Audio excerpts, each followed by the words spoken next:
Students of UP Board Class 10 Supplementary Reader Story 1 The Inventor Who Kept His Promise in Part 4।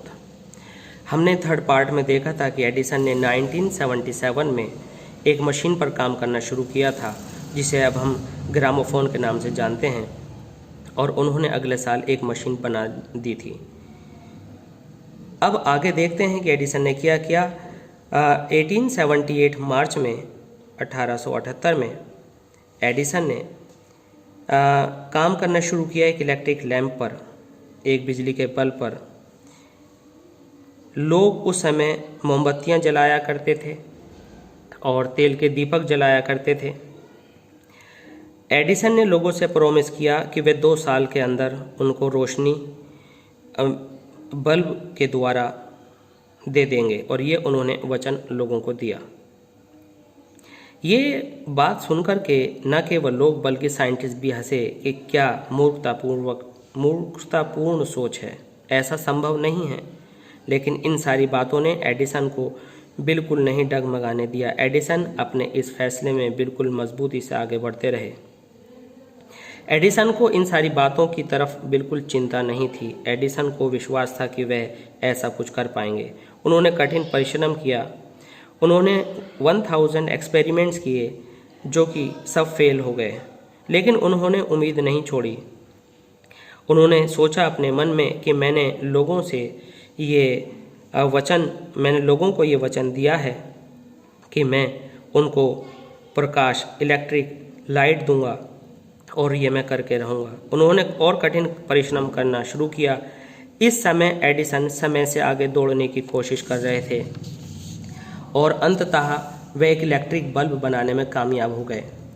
Electric bulb वे उस समय बना पाए जब वे लगभग 1200 एक्सपेरिमेंट कर चुके थे, और न्यू ईयर्स डे पर 1880 में सन 1880 में उन्होंने अपने वर्कर्स के साथ इस इवेंट को एंजॉय किया। और वो इवेंट क्या थी कि नव वर्ष के दिन 1880 में उन्होंने अपनी लेबोरेटरी में इलेक्ट्रिक लाइट्स ऑन की, जलाईं पहली बार। लोग from all over America came to see the grand site.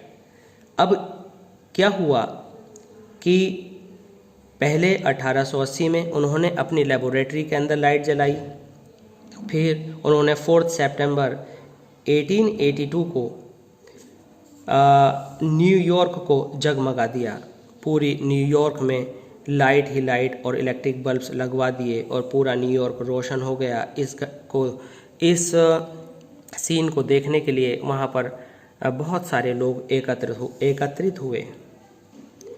Edison ने फर्स्ट वर्ल्ड वॉर के दौरान लगभग 40 वॉर टाइम इन्वेंशंस किए, जंग के दौरान के 40 आविष्कार किए, और इस बात के लिए एडिसन को पुरस्कृत किया गया।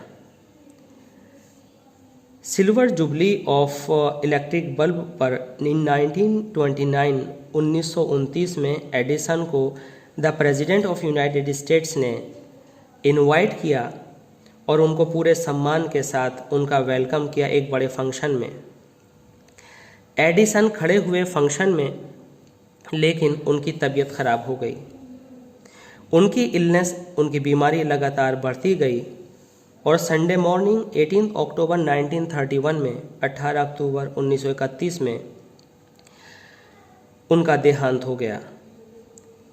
इस तरह से एक पूरे क्रियात्मक जीवन का अंत हो गया, अर्थात एडिसन का वह जीवन जो कि लगातार हार्डवर्क करने का एक बेहतरीन उदाहरण था, वह समाप्त हो गया। और एडिसन एक ऐसा जीवन जिसने पूरे मानव जीवन को प्रसन्नता दी थी, अपने अंत को प्राप्त हुआ। एक बार उन्होंने कहा था, मैं कुछ भी ऐसा इन्वेंट नहीं करूँगा, आविष्कार नहीं करूँगा जो दुनिया को दुख दे। मैं तो दुनिया को खुश देखना चाहता हूँ। ये संसार, एडिसन ने कहा, ये संसार बहुत दिनों से अंधकार में रहा है। मैं इस संसार को बहुत अधिक लाफ्टर एंड मोर लाइट, हंसी और रोशनी देना चाहता हूँ। और उन्होंने अपना यह वादा निभाया। उनके द्वारा बनाए गए ग्रामोफोन ने हम लोगों को इस संसार को बहुत अधिक हंसी दी और उल्लास दिया और उनके द्वारा बनाए गए इलेक्ट्रिक बल्ब ने इस संसार को लाइट से भर दिया। आज हमारे कंट्री को एडिसन जैसे बहुत सारे बॉयज़ एंड गर्ल्स की ज़रूरत है, अच्छे नागरिकों की ज़रूरत है, जो इसी तरह से देश को उल्लास और रोशनी से भर दें। इस तरह से इस इमॉर्टल साइंटिस्ट ने अपना प्रॉमिस निभा दिया। थैंक्स।